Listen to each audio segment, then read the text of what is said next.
Good day to everyone. Welcome to another lesson from Excel with L. In today's lesson, we will take a look at sentences. In particular, we will examine what a sentence is, as well as the subject and predicate of a sentence. Now, objective number one is to define the concept sentence. A sentence is defined as a group of words that is arranged to form a complete thought. Or you might have heard or read that a sentence is a group of words that makes sense. On the upcoming slide, I have four different groups of words. What we will seek to do is to decide whether or not each is a sentence.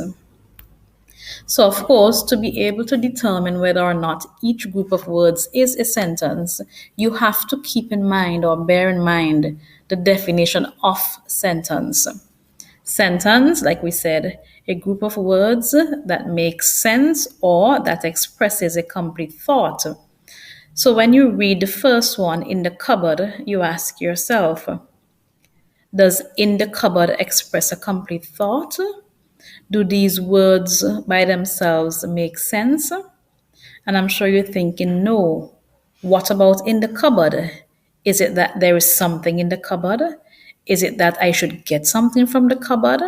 So, number one is not a sentence. Number two, are you feeling well? Now, this group of words expresses a complete thought. If someone were to say these words to you, you would understand what the person is saying. Hence, it is a sentence. Number three says sit. Just one word, but think about it. Think about what a sentence does. Expresses a complete thought. A sentence, it makes sense. So let's say, for example, your mother is in the kitchen, she's doing something, and there you are jumping around, you're distracting her, and she says to you, sit. Has she expressed a complete thought? Does the word sit make sense? Yes, it does. Therefore, it is a sentence. And then number four, quite similar to number one, it simply says, the boy in the blue shirt. Someone says this to you again, you'll be confused. What about the boy in the blue shirt? Is the boy in the blue shirt sad? Is the boy in the blue shirt your brother? So it means that something must be added, more information must be added to these words for these words to be considered a sentence. Therefore, number four is not an example of a sentence. Now we're going to move on to look at the two main parts or the two main components of a sentence. Now, every sentence is made up of what we call the subject and the predicate. So we will now define what we mean by subject, and we also will identify from a series of sentences the subject in each. And we will do the same later on for predicate. The subject of a sentence is defined as the person or thing the sentence is about. Or we can say who or what the sentence is about. In some cases, the subject can be defined as the doer of the action. However, this definition of subject can only be applied to those sentences in which there is an action verb. Yes, every sentence contains a verb. However, every sentence does not contain an action verb. There are some sentences without. So it means, therefore, that this definition of subject is only correct for sentences in which there is an action verb. But broadly speaking, the subject of a sentence is who or what the sentence is about. Example number one. Our task here is to identify the subject. It reads, All the girls in the class play netball. Remember what we said about the subject? Number one, who? Well, in this case, who the sentence is about. If you look closely, you would also see that this sentence contains an action verb. The verb is play.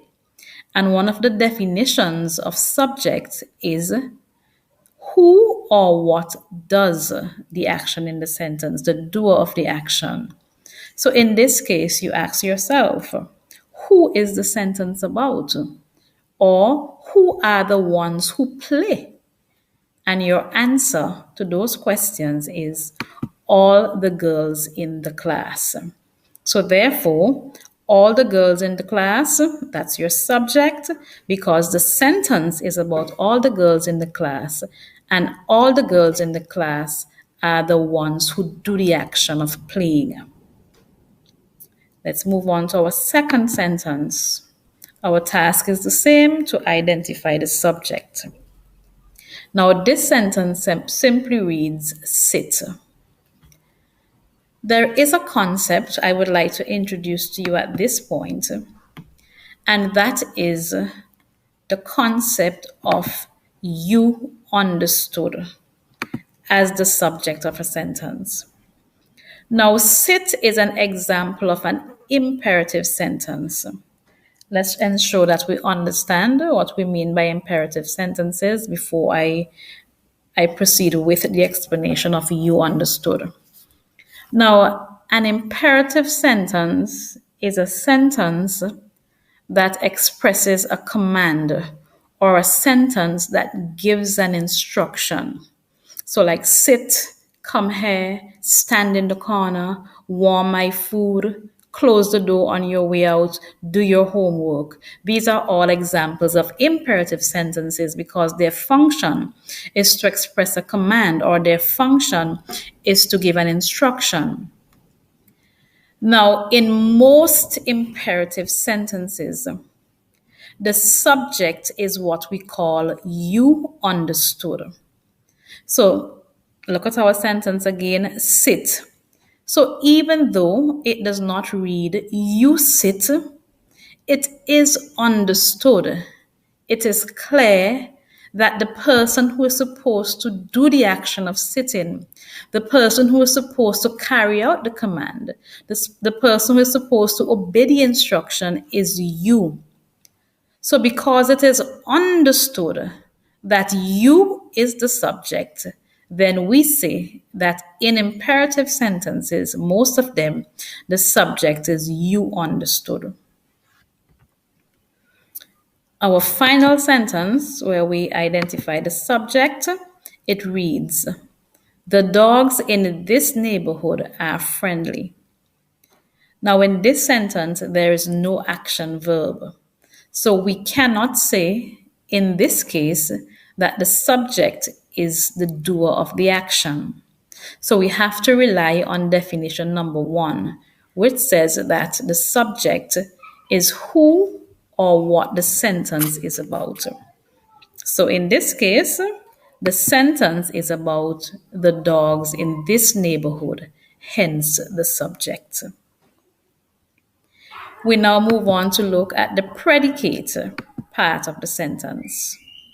Now, the predicate part of the sentence can be defined as one, the part of a sentence that tells what the subject of the sentence does, what the subject did, what the subject will do.